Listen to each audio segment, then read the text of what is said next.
જય શ્રીમન નારાયણ.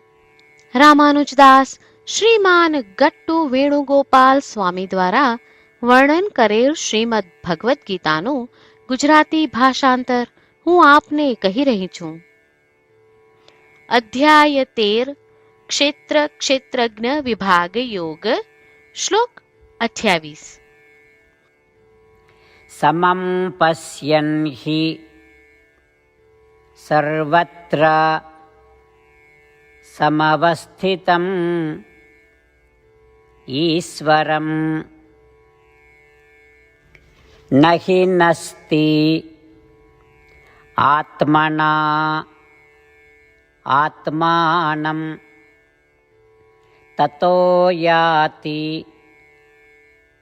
પરામ ગતિમ. ઓમ. ગીતાચાર્ય શ્રી કૃષ્ણ પરમાત્મા અર્જુન સાથે આપણને બધાને ક્ષેત્ર ક્ષેત્રજ્ઞ વિભાગ યોગ શીખવી રહ્યા છે.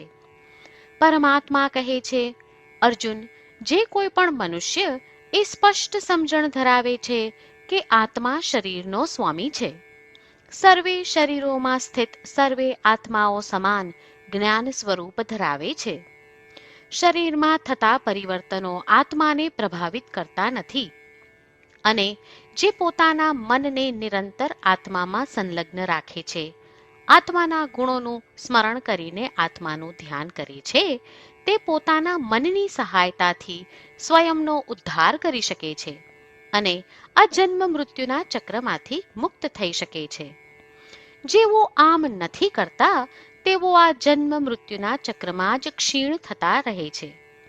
આ પ્રમાણે શ્રી કૃષ્ણ પરમાત્મા સમજાવી રહ્યા છે કે આપણા સ્વયંના મનનો ઉપયોગ કરીને આપણે સ્વયંનો ઉદ્ધાર કરવો એ કેટલું મહત્વપૂર્ણ છે. તેથી ચાલો આપણે આત્માના સમસ્ત ગુણોનું સ્મરણ કરીને નિરંતર આપણું મન આત્મામાં જોડીએ અને આપણા મનની સહાયતાથી સ્વયંનો ઉદ્ધાર કરવાનો પ્રયાસ કરીએ.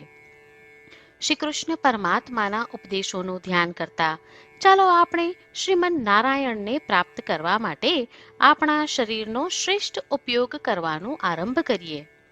શ્રીમન નારાયણનું શરણ લઈ ચાલો આપણે બધા શ્રી કૃષ્ણ પરમાત્માના શબ્દોનું આ શ્લોક સ્વરૂપે પુનરાવર્તન કરીએ.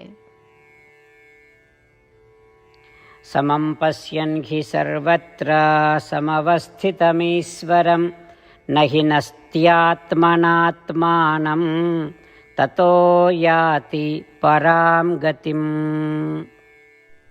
શ્રી કૃષ્ણ પરમાત્માએ આખી ભગવદ્ ગીતાનો સાર અધ્યાય 18ના શ્લોક 65 થી 70માં 8 ઉપદેશ દ્વારા કહ્યો છે. શ્રી કૃષ્ણ કહે છે, જે મારા આ 8 ઉપદેશ અનુસરે છે તે મને પ્રિય છે. એ સર્વે ભક્તોનું હું બધી જ રીતે રક્ષણ કરીશ.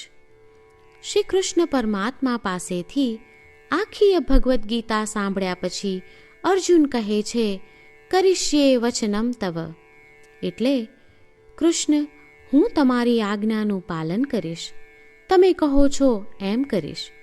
અને આથી જ શ્રી કૃષ્ણએ દરેક પ્રકારના યશ અને વિજય અર્જુનને આપ્યા છે. તો ચાલો આપણે પણ પરમાત્માને 8 વાતો પાળવાનું વચન આપીએ.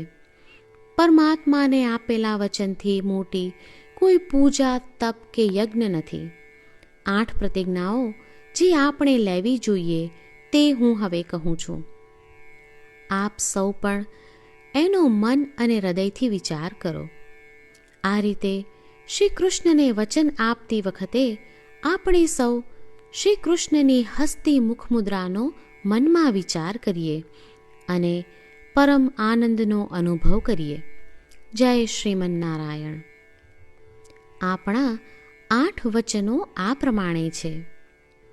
આપણું પહેલું વચન, હે શ્રીમન નારાયણ, તમારા ઉપદેશ પ્રમાણે હું હંમેશા તમારું ધ્યાન અને ચિંતન કરીશ. આપણું બીજું વચન, હે શ્રીમન નારાયણ, તમે કહ્યું છે તેમ હું સદાય તમારી ભક્ત રહીશ. આપણું ત્રીજું વચન. હે શ્રીમન્નારાયણ, હું મારા કર્મો તમને સંતોષ થાય તેમ અને તમારી સેવા માટે કરીશ. આપણું ચોથું વચન.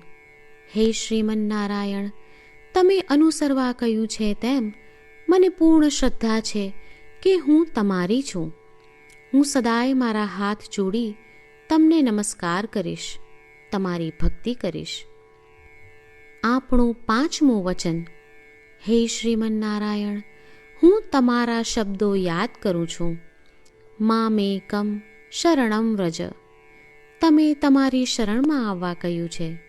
શ્રીમન્નારાયણ, હું માત્ર તમારા જ શરણમાં છું. આપણું છઠ્ઠું વચન.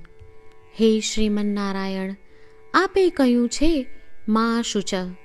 તમે અમને આશ્વાસન આપી શોક ન કરવા માટે કહ્યું છે, તો હું દુઃખી નહીં થાઉં, શોક નહીં કરું. આપણું સાતમું વચન.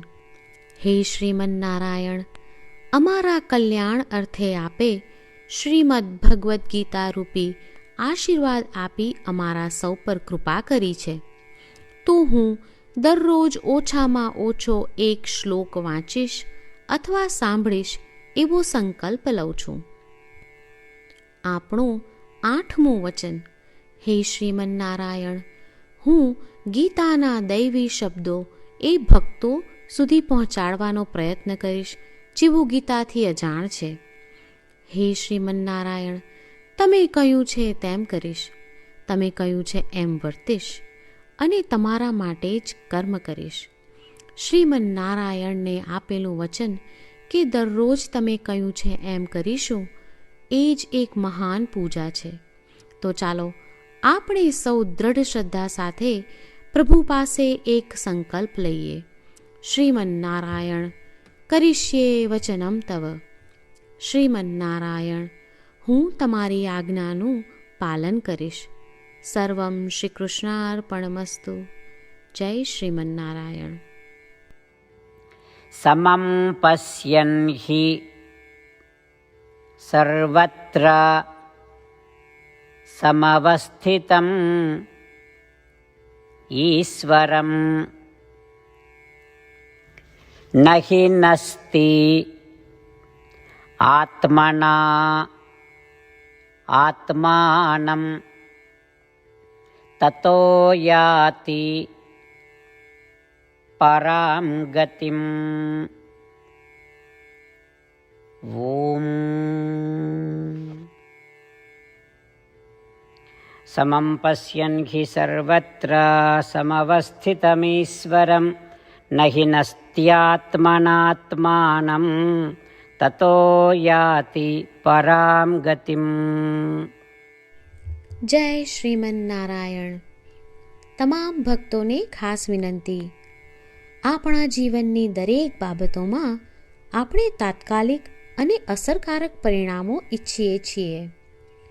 આ પ્રાપ્ત કરવા માટે ચાલો દરરોજ 1 મિનિટ ફાળવીએ અને નારાયણાસ્ત્રમ વાંચીએ. નારાયણાસ્ત્રમ મેળવવા માટે તેની વેબસાઇટ જે www.narayanaastram.org છે તેના પર જાઓ અને રજિસ્ટ્રેશનમાં તમારું નામ અને ઈમેલ આપો.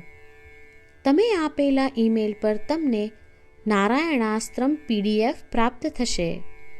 PDFમાં રામાયણનો 1 શ્લોક, ગીતાનો 1 શ્લોક અને એક વિષ્ણુ નામ છે.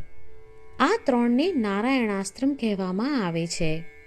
દરેક વ્યક્તિને આ શ્લોકોનું અલગ અલગ સંયોજન પ્રાપ્ત થાય છે. જ્યારે દરેક વ્યક્તિ 24,000 ભક્તો સાથે તેમના નારાયણાસ્ત્રમને દરરોજ વાંચે છે અથવા સાંભળે છે, ત્યારે સમગ્ર રામાયણનું 1 વાર પારાયણ, શ્રીમદ્ ભગવદ્ ગીતાનું 33 વાર પારાયણ અને વિષ્ણુ સહસ્ત્ર નામનું 24 વાર પારાયણ રોજ પૂર્ણ થાય છે. આ એક અદ્ભુત અને અસાધારણ પરિણામ છે. તેથી તમે અને તમારા પરિવારના સભ્યો તરત જ વેબસાઇટ પર જાઓ અને તમારું નારાયણાસ્ત્રમ મેળવો. જય શ્રીમન્નારાયણ.